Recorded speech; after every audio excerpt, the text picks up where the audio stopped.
여러분 안녕하십니까? 포항 MBC 뉴스투데이입니다. 오늘 아침에도 미세먼지 농도가 매우 높게 나타나며 공기가 탁하겠습니다. 낮부터는 찬바람의 대기의 흐름이 원활해지며 미세먼지가 차츰 해소되겠습니다. 안수진 기상캐스터입니다. 시야가 탁할 정도로 미세먼지가 기승입니다. 포항이 초미세먼지 100마이크로그램을 넘어섰고요. 울진이 92마이크로그램, 영덕 55, 경주가 88마이크로그램 등으로 나쁨에서 매우 나쁨 단계를 오가고 있습니다. 이 최악의 미세먼지는 오늘 낮부터 대기의 흐름이 원활해지면서 농도가 점차 낮아질 것으로 예상됩니다. 울릉도와 독도에는 강풍 예비특보가 내려진 가운데 밤부터 내일 아침까지 2에서 5cm의 눈이 내리겠습니다. 동해 먼바다에는 풍랑 예비특보가 발표됐는데요. 바닷길 이용하시는 분들은 각별히 주의하시기 바랍니다. 자세한 지역별 날씨 알아보겠습니다. 오늘 바람이 강하게 불면서 체감온도가 낮겠고 하늘 표정은 오후부터 맑아지겠습니다. 낮 기온 울진과 포항이 8도, 영덕 7도, 경주가 9도입니다. 울릉도와 독도는 차차 흐려져 밤부터 눈이 오겠습니다. 낮 기온 울릉도 6도, 독도 8도입니다. 동해상으로는 대체로 구름 많이 지나는 가운데 동해 먼바다로는 오후에 가끔 비나 눈이 오겠습니다. 바다의 물결 동해 중부해상에서 최고 4m, 동해 남부해상에서 최고 3m까지 일겠습니다. 내일 아침은 반짝 한파가 찾아오면서 공기가 깨끗하겠고요. 이후에는 평년과 비슷하거나 조금 높은 기온 분포를 보이겠습니다. 날씨였습니다. 행정안전부가 지방의원들의 외유성 해외 연수를 차단하기 위해 지난 주말 대책을 내놨습니다. 개선안을 살펴봤더니 10년 전 제안된 내용보다 별반 강화되지 않았고 이마저도 권고 수준에 그쳐 실효성은 미지수라는 지적입니다. 김기영 기자입니다. 행정안전부가 10년 만에 지방의원의 공무국외 여행규칙 개선안을 발표했습니다. 사전 계획서는 자율에서 홈페이지 공개로 심사위원장도 민간위원 중에 임명하도록 의무화한 겁니다. 또 계획서 제출도 출국 15일에서 30일 전에 공개하도록 하고 목적과 다를 경우 비용을 환수하도록 했습니다. 하지만 포항시 의회를 비롯한 상당수 지방의회가 이미 사전 계획서를 공개하고 있고 회기 중에는 여행을 하지 않고 있어 강화된 개선안이라고 보기 어렵습니다. 행안부는 가이드라인으로 강제할 경우 지방분권 정신과 지방의회 자율성을 훼손할 수 있다며 권고할 수밖에 없다는 입장입니다. 중앙부처에서 있잖아요. 이게 이제 지방의 자율적 영역에 속한 사항인데 이런 문제에서 우리가 개입한다 이런 거는 저희들은 좀 하는 게 힘듭니다. 사실. 2, 3년마다 인사 이동으로 바뀌는 지방의회 공무원들이 해외 연수 프로그램을 짜는 데 가장 힘든 점은 외국 정부와 협조인데 정부 차원에서 이를 도와줄 방안은 빠졌습니다. 해외 연수 노하우가 부족해 민간 여행사에 맡기다 보니 일부 관광 일정이 들어갈 수밖에 없습니다. 저희들이 이제 언어적인 문제라든지 전문성이 좀 부족하기 때문에 요청이 들어오게 되면 조금 막막한 부분이 있습니다. 그래서 저희 여행사에 조금 이제 더 의지하게 되는 그런 경우가 되는 것 같습니다. 이런 가운데 충북도 의회의 해외 연수가 주목받고 있습니다. 해외에서 대중교통을 이용한 연수 활동을 SNS에 생중계 수준으로 올리고 연수를 다녀와서는 단순 보고서 작성에 그치지 않고 주민들에게 직접 보고회를 갖습니다. 지난해 말 북유럽의 복지와 독일의 통일 교육에 대한 연수 보고회는 수준이 상당했다는 평가입니다. 불로소득에 대해서 상당히 부정적 인식을 갖고 있고요. 그리고 일하는 사람들이 가장 존중을 받는 그런 사회라는 것을 이 동독이나 서독은 어쨌든 통일 교육을 우리 교육에서 책임진 거예요. 정말 우리가 이 통일에 대한 부분의 교육을 준비를 하고 있는가? 지방의회를 폐지하라는 들끓는 여론을 밋밋한 개선안과 실종된 지방의회의 자정 능력으로 잠재울 수 있을지 주목됩니다. MBC 뉴스 김기영입니다. 한수원은 원전 안전성을 높이고 미래 성장 동력 육성을 위한 조직 개편을 단행했습니다.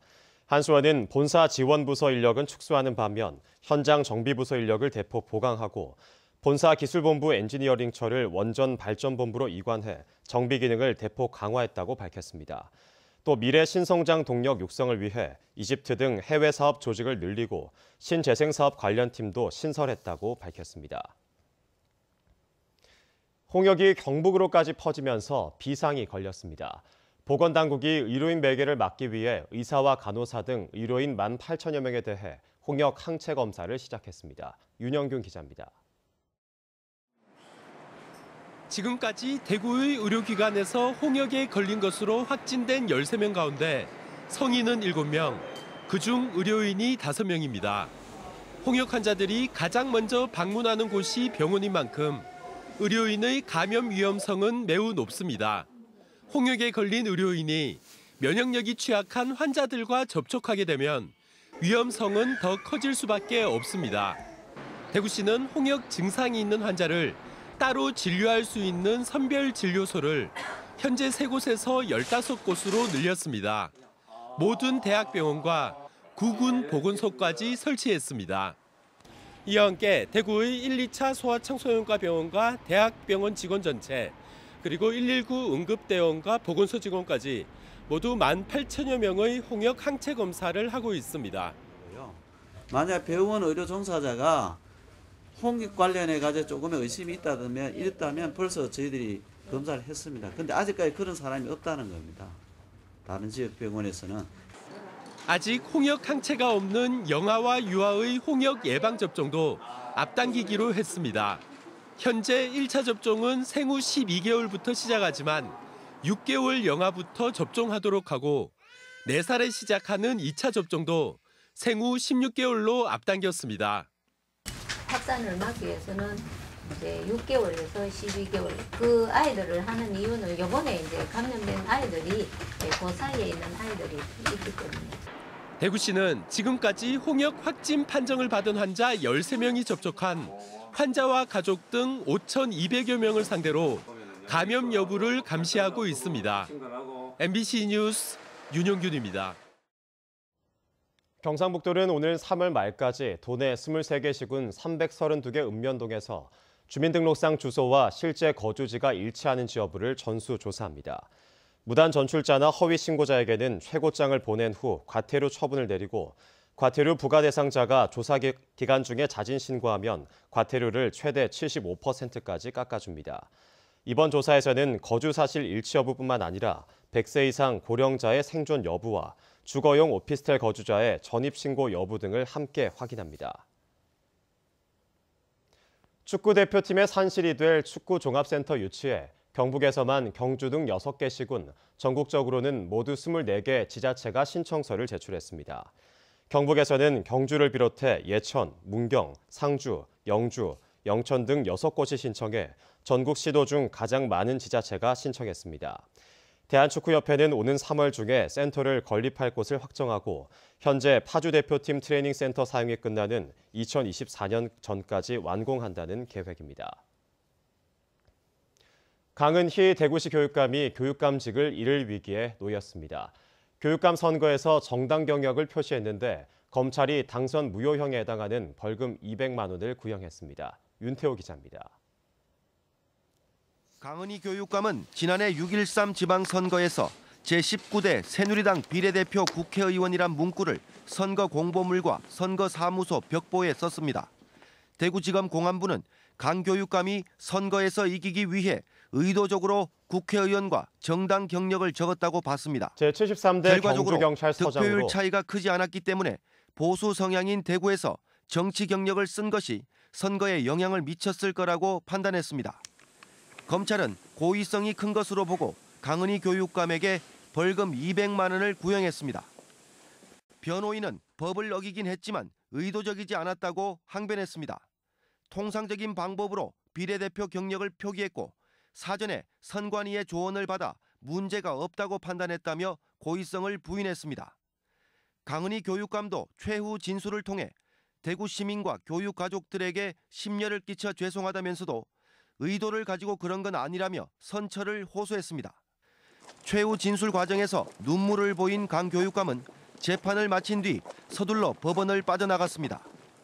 권영진 대구시장에게 벌금 150만 원을 구형한 검찰이 강은희 교육감에게는 200만 원을 구형한 것은 죄를 더 무겁게 봤다는 겁니다. 당선 무효에 해당하는 벌금을 선고해달라는 메시지를 법원에 전달한 것으로 읽힙니다. 선고 공판은 다음 달 13일에 잡힌 가운데 재판부가 고의성 여부에 대한 판단을 어떻게 하는가가 핵심입니다. 재판을 맡은 손현찬 부장판사는 최근 자유한국당 이재만 전 최고위원의 선거법 위반 사건에 관여한 지방의원 5명에게 당선 무효형에 해당하는 벌금 100만 원을 선고했습니다. MBC 뉴스 윤태호입니다. 제73대 경주경찰서장으로 이근우 총경이 어제 취임했습니다. 이근우 신임 서장은 경주 출신으로 경주고와 경찰대를 졸업하고 경북 지역 수사과장과 형사과장을 거쳐 경북지방경찰청 수사과장 등을 역임했습니다. 포항상공회의소가 2019년도 보건복지부 시니어 인턴십 운영기관으로 선정돼 올해 말까지 사업을 추진합니다.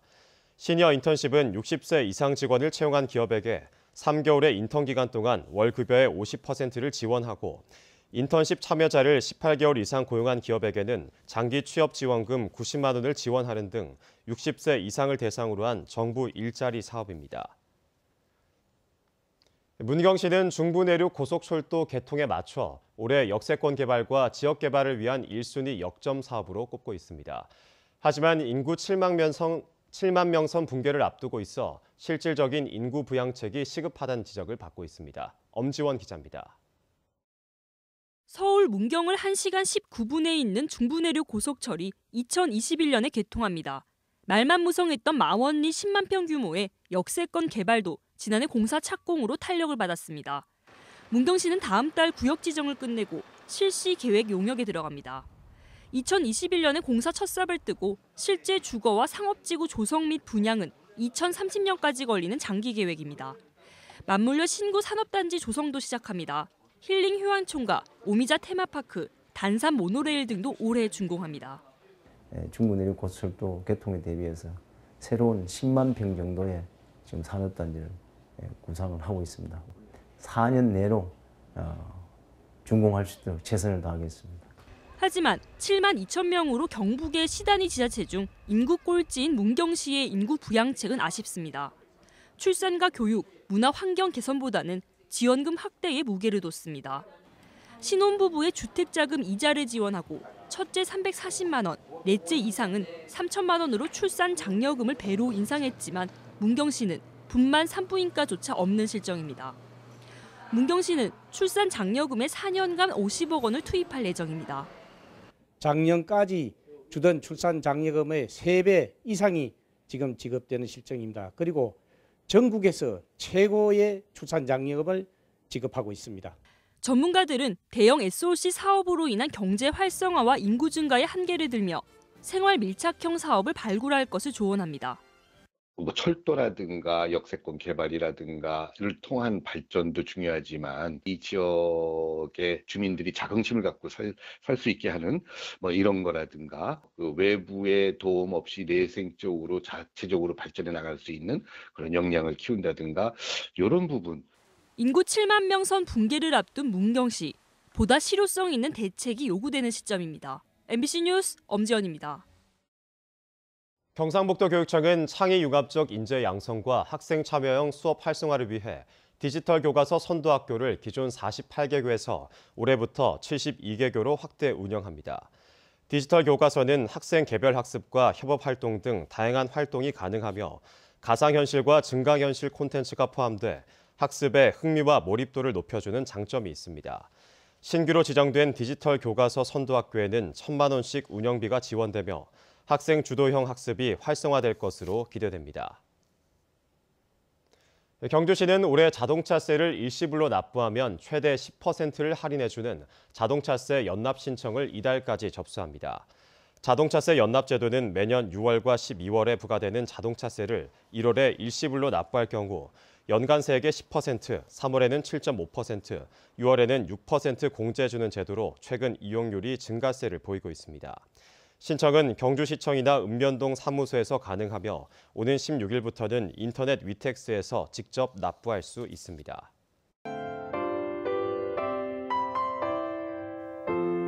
시야가 눈보라 탁할 정도로 미세먼지가 기승입니다.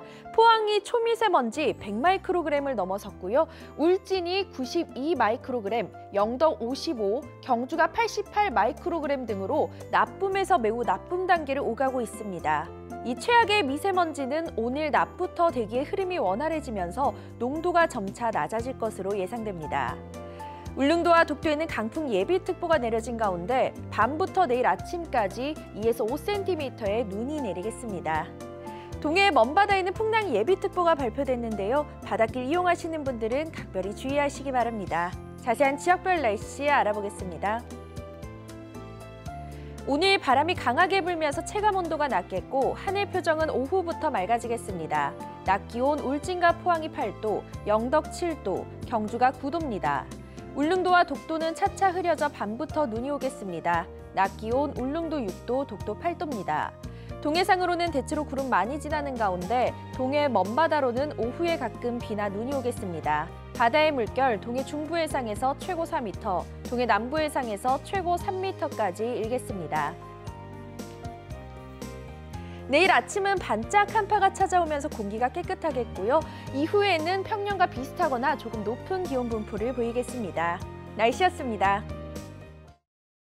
이상으로 포항 MBC 뉴스를 마치겠습니다. 여러분 고맙습니다.